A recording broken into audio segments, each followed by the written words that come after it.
the confrontation. He accused her of betrayal and kicked her out of his life. 3 years later, he saw a little boy who was his spitting image and knew the devastating truth. The Lisbon skyline glowed through the loft windows as Landon entered his home, unbuttoning his tie with one hand while holding his briefcase in the other.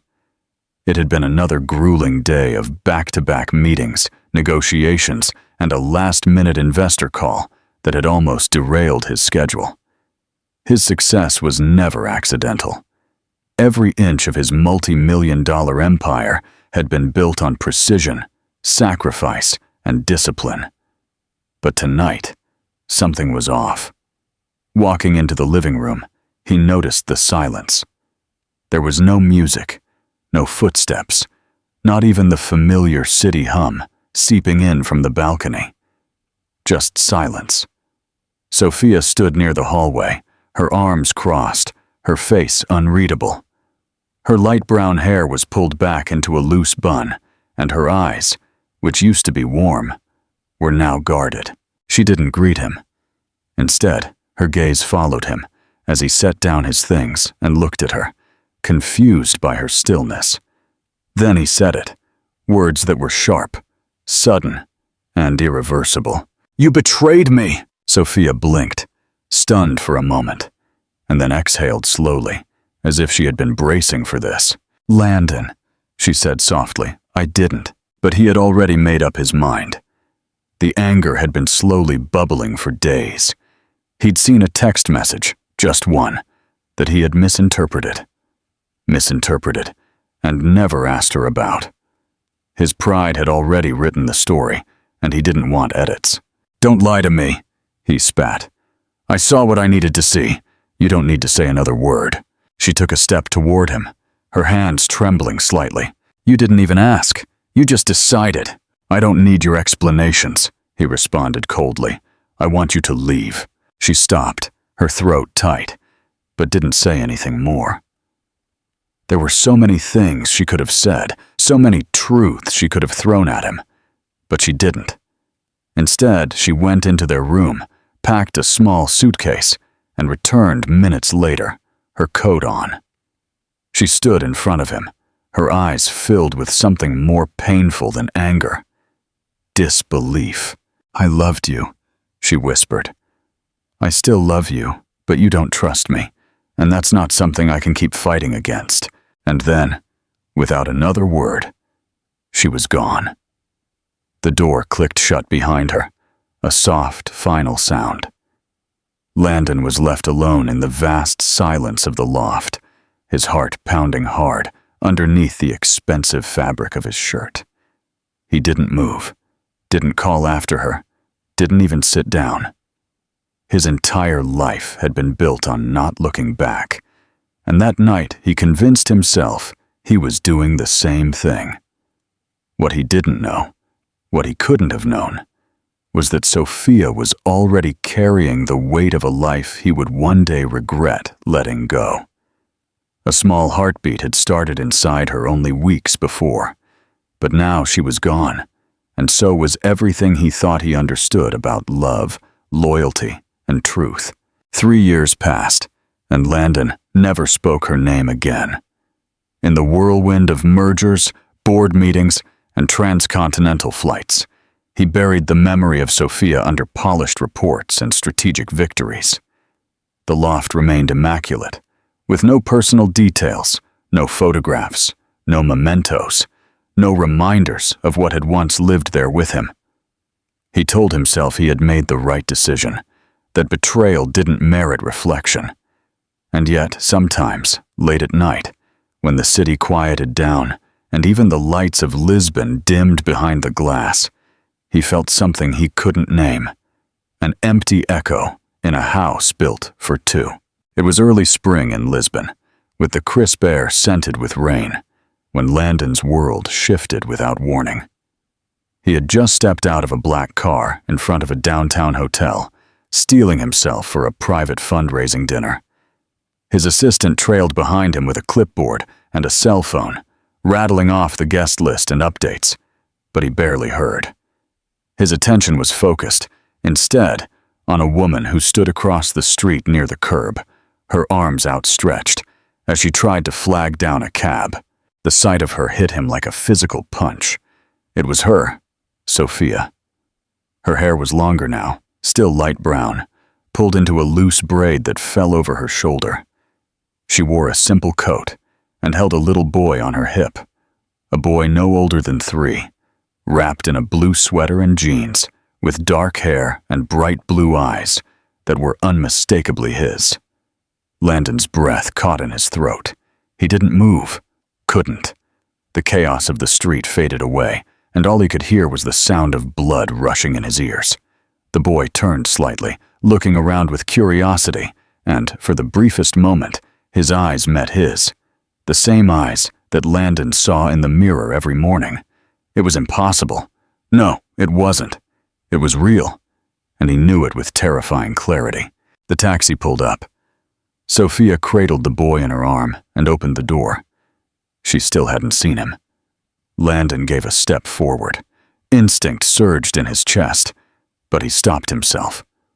What would he say? What could he say? As she turned her head, their gazes met. The noise of the city fell away. She froze for a half-second, the boy's head resting on her shoulder, and then she looked away. Not with coldness, not with anger. Just, deliberately, like someone who had made their peace with not being seen.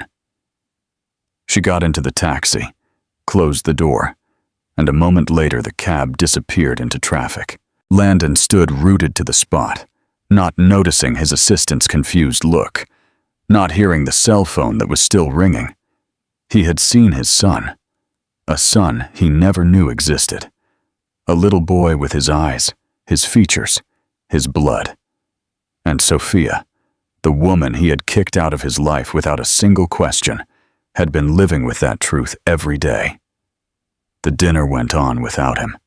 He canceled all appointments that night and returned home in silence, his hands trembling slightly as he poured himself a drink and stared out at the skyline that had once made him feel powerful.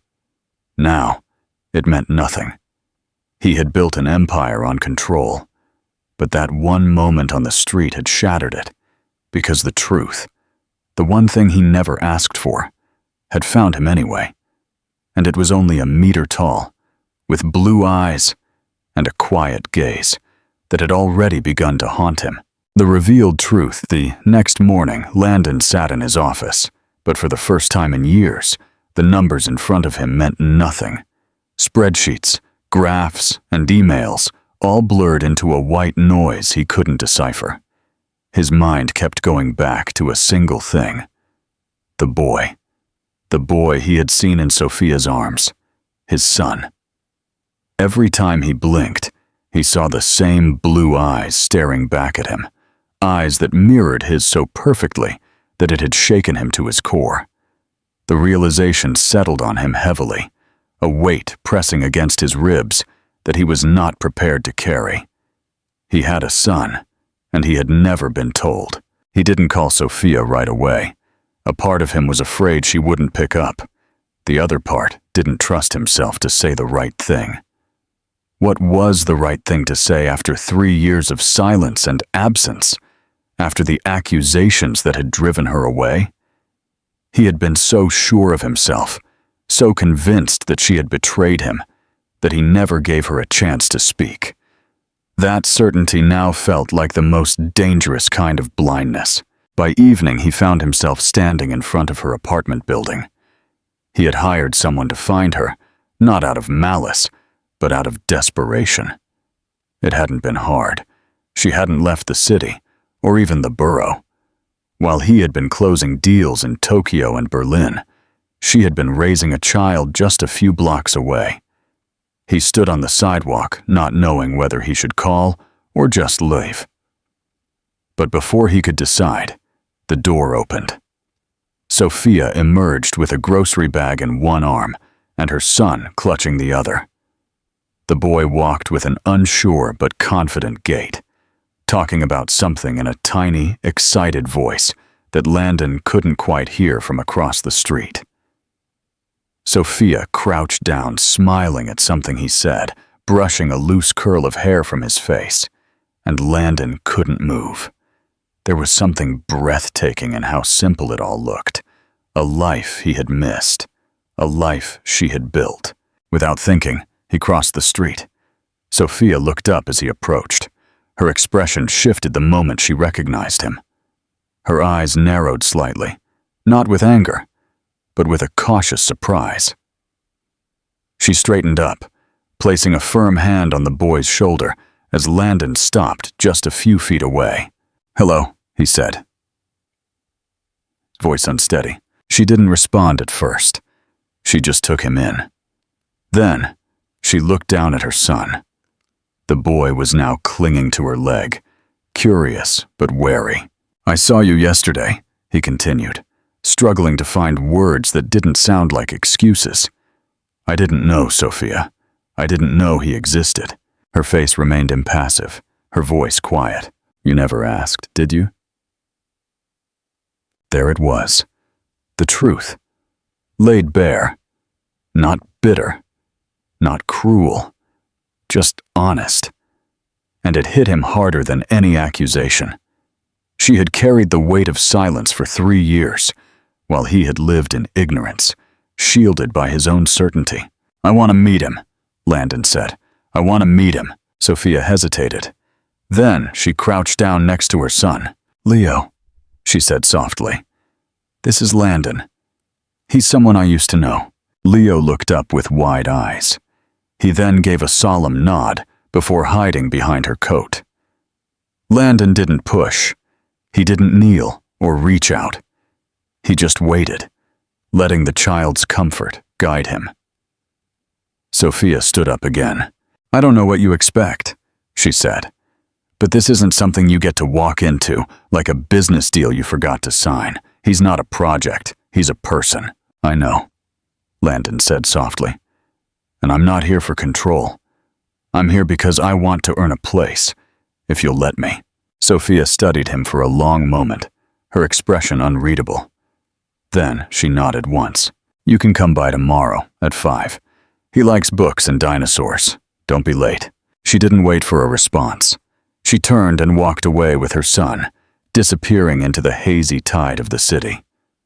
Landon stood there long after they were gone, replaying every second, every word. For the first time in years, he wasn't chasing a deal, a headline, or a win. He was chasing something real, something he had once thrown away and was now seeing if he could ever rebuild. The rebuilding. Landon arrived 10 minutes early the next night, standing at Sophia's apartment door, with a small paper bag in one hand and nerves settling like stones in his chest. He had no idea what a 3-year-old liked, other than the brief mention of books and dinosaurs. Inside the bag, there were 2 carefully chosen picture books, one about a triceratops, and one with Lift the Flaps that revealed hidden forest animals. He had never bought a toy before. He had never read a bedtime story before. The weight of all he had missed overwhelmed him as he stood in the hallway, staring at her door. When it opened, he was surprised by how normal it all seemed. The apartment was modest and warm, filled with soft light and the smell of pasta and garlic. Sophia was in jeans and a sweater, her hair down this time, and while her eyes were still cautious, her voice was steady. "Leo is finishing his snack," she said. "You can come in." He entered slowly, taking in the space. There were toys scattered in one corner, a line of small shoes by the door, and a worn but clean couch with a blanket draped over one side. It was a home that had clearly grown around a child, and in some ways, it made him feel at once profoundly welcome and completely out of place. Then he saw him. Leo was sitting at the kitchen table, his feet swinging under the chair, holding a tiny sippy cup with both hands. When he looked up and saw Landon, he paused, not scared, just unsure.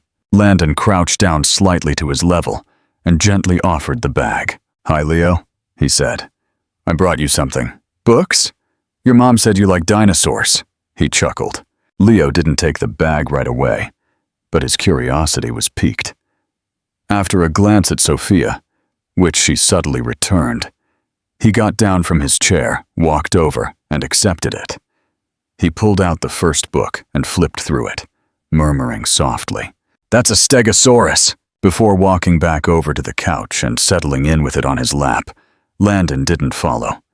He sat in a nearby chair, watching, not knowing what came next.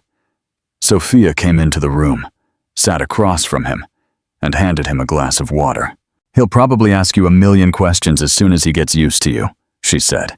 "He does that with people he likes." Landon smiled faintly. "That would be an improvement. Right now, I think he just sees me as the guy who brought paper." Sophia's expression softened just enough that the room felt less tense. "He's cautious like me." There was a moment of silence. Not awkward, just heavy with history. Then Sophia looked at him and asked the question he had been waiting for, but dreading. "Why did you think I betrayed you?" He met her eyes, the apology already written on his face. "Because I was scared. Because I saw something I didn't understand. And instead of asking, I reacted. I chose anger over trust. I thought I was protecting myself. But instead, I destroyed everything." She nodded slowly. "You didn't just destroy me, Landon. You left him without a father.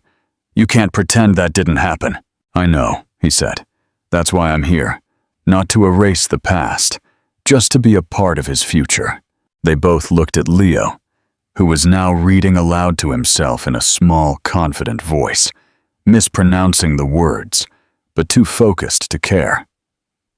Sophia got up and walked over to him, adjusting the collar of his sweater and kissing the top of his head. "We read 3 books before he goes to bed," she said over her shoulder. "If you want to stay, that's one of the rules."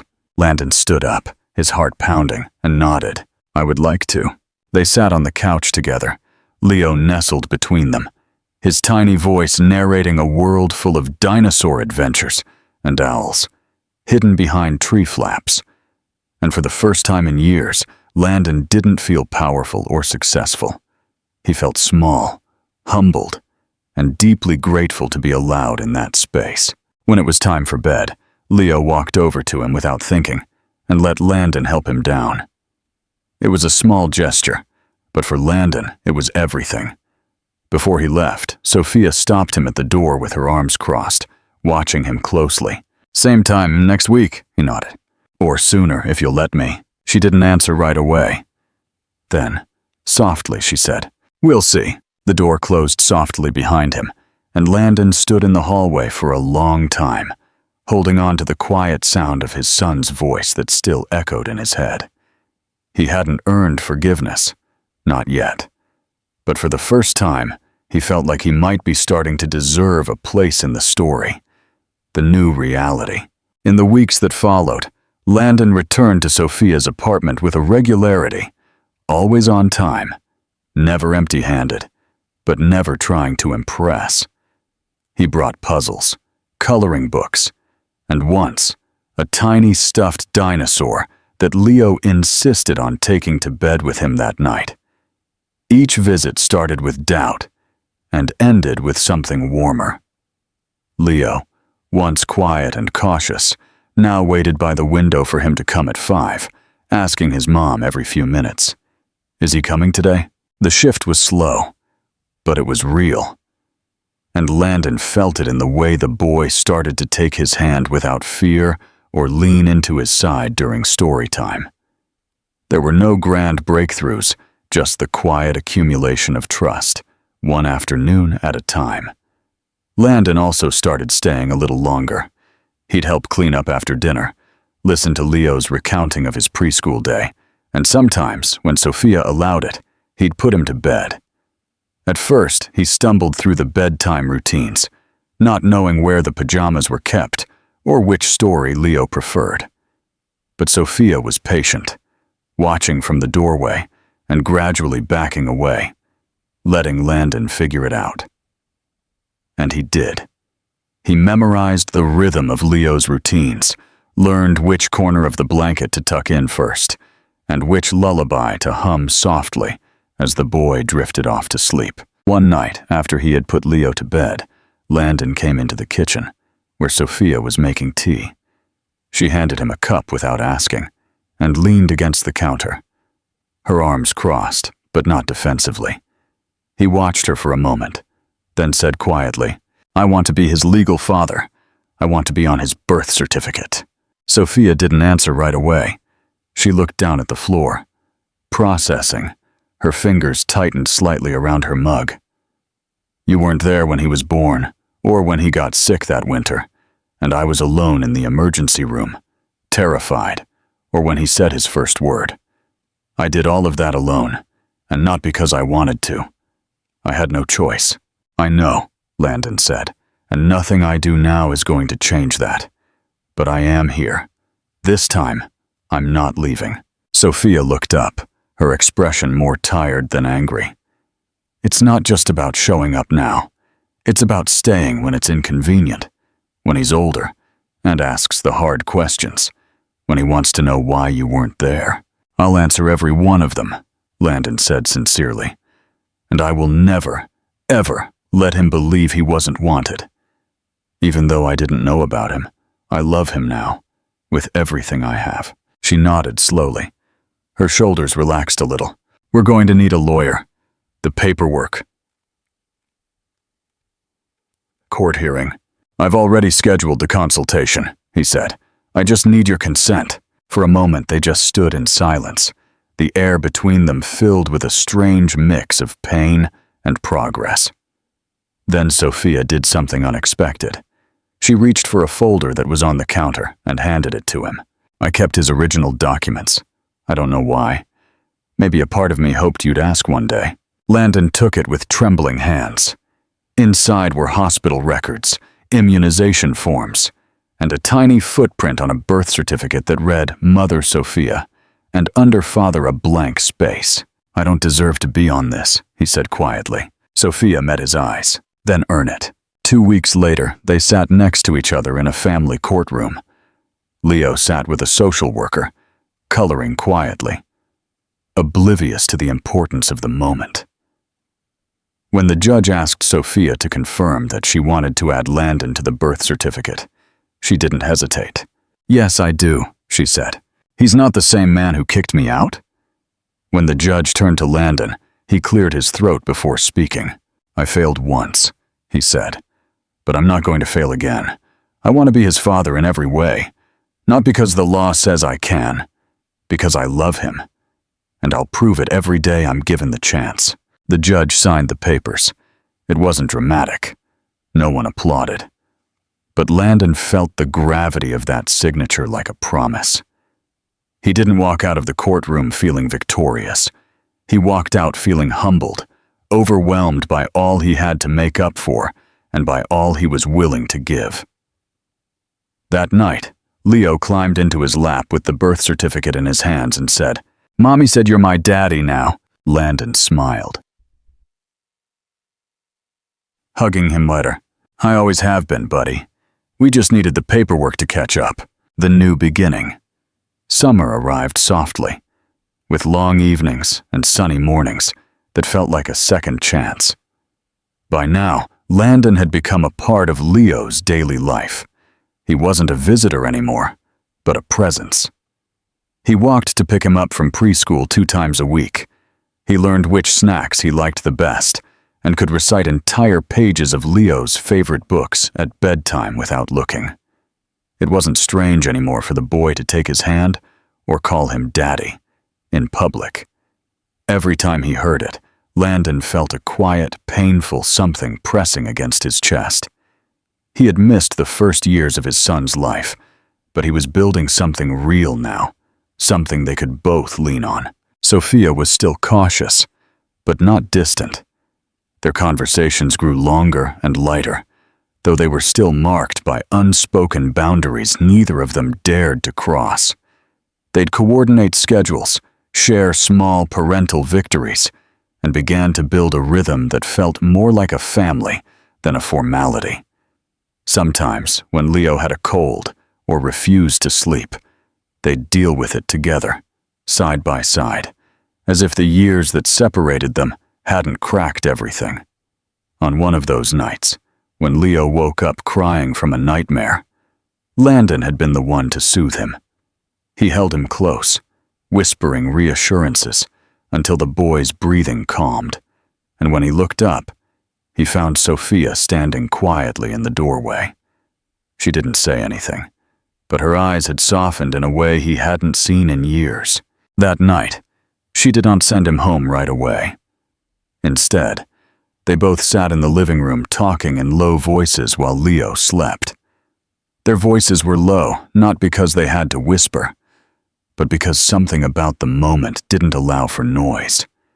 Despite the peace, something still lingered beneath the surface, unfinished, unresolved. Landon knew it wasn't just about Leo anymore. It was about what had been lost between him and Sophia. And one night, while they were cleaning up art supplies after a messy craft session, Landon asked quietly, "Do you ever miss your old life?" He looked at her, considering the question. "I thought I did," he said, "but no, not like this." "You were good at it," she said. "I was successful," he replied, "but I don't think I was happy." Sophia didn't answer right away. She focused on cutting a piece of blue construction paper into a clumsy star. Then, she said softly, "I wasn't either." It was moments like that that built something new between them. Not romance, not yet, but trust. The kind of trust that grows in silence, brick by brick, where something was once burned down. That trust deepened on the night Leo came down with a fever.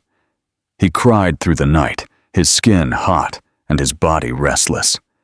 Sophia called Landon just after midnight, and he came over immediately. Together, they sat by his bedside, taking turns with cool cloths, talking to him when he could hear, holding him when he couldn't sleep. At one point, Landon looked up and saw Sophia with her eyes red with exhaustion, gently brushing the hair from his forehead. "I'm sorry," he whispered, "for everything." She looked at him, and in place of anger or hurt, there was just tiredness and something close to understanding. "We're here now," she said. "That's what matters." By morning, Leo's fever broke, and the three of them collapsed on the couch together in a tangle of blankets and relief. It was chaotic, unplanned, and strangely perfect. Sophia fell asleep first, her head resting on Landon's shoulder, and though he didn't dare move, something inside him finally settled. For the first time in years, he felt like he belonged. From that moment on, things began to shift, not in dramatic ways, not with grand declarations, but in small, quiet ways. Sophia stopped putting limits on how often Landon could stay. She invited him to join them for dinner without hesitation. He fixed the leaky dishwasher in her kitchen and replaced the batteries in the smoke detector without being asked. She bought extra cereal that he liked. One afternoon, Leo looked up from his drawing and asked, "Why doesn't Daddy live with us?" The question hung in the air for a long moment. Landon opened his mouth to speak, but it was Sophia who answered first. "Sometimes grown-ups need time to figure out where home really is." Leo nodded as if that made perfect sense and went back to his drawing. Later that night, Landon paused in the doorway, watching Sophia read to his son before he went to bed. He felt something he hadn't dared to feel in years. Hope. Not the kind rooted in fantasy or desperation, but the kind that grows slowly, watered by forgiveness, steadied by patience. He didn't know what was going to happen next, but he knew this. He wasn't leaving. Not now, not ever again, not ever. The first snow of winter arrived early, blanketing the city in white and hushing everything into a soft silence.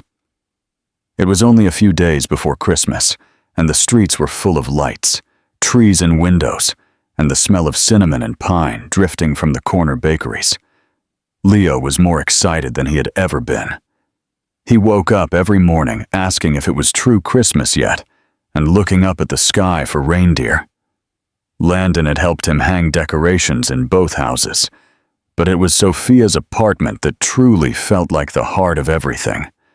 Warm, full of laughter, and decorated with ornaments made from popsicle sticks and glitter. On Christmas Eve, Sophia surprised Landon by inviting him to spend the night with them. Not just to drop off presents or to join them for an hour, but to stay, to be a part of it all. She didn't use big words or offer explanations. She simply said, "Leo wants you here." And Landon had nodded, not trusting himself to say more. They cooked cookies that afternoon. Flour dusted across all the surfaces and stuck to Leo's cheeks like snow. Sophia put on old Christmas records, humming softly as she stirred batter and doled out spoonfuls of dough. Landon watched her move through the kitchen, graceful even in the chaos. And he felt the same quiet ache in his chest, the one that reminded him how much he had missed and how many chances he had been given to make it up. That night, after dinner and stories, after Leo had carefully placed a cookie and a note for Santa near the window, they put him to bed together. He was too excited to fall asleep, but they stayed anyway, sitting on either side of him until his eyes finally drifted shut. Sophia got up first and turned off the light, and Landon followed her to the living room, where the glow of the tree lit the room with a soft gold.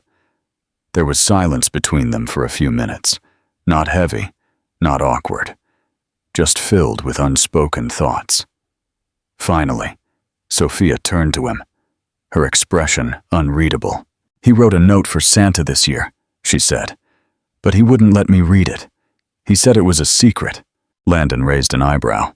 "Did you find it?" She nodded, then reached behind one of the ornaments on the tree and pulled out a small folded piece of paper. She handed it to him, not saying anything more. He opened it slowly, his hands trembling slightly, and read the big, messy letters. "Dear Santa, I love my mommy and daddy. Can we all live in one house so I don't have to miss anyone anymore? I've been a very good boy." Landon didn't speak. He just stared at the note for a long time. The words blurred. When he looked up, Sophia was watching him, not with pressure or expectation, but with something far more fragile. Openness. She wasn't asking him. She wasn't rushing him. She was simply letting him feel it, letting the moment belong to him as much as it did to her. "I don't want to lose anything else," he said finally. "Not a day, not another year. If it's too soon, I'll wait. But I'm not leaving again." She didn't answer with words. Instead, she took a step toward him. She gently took the note from his hands and put it back on the tree.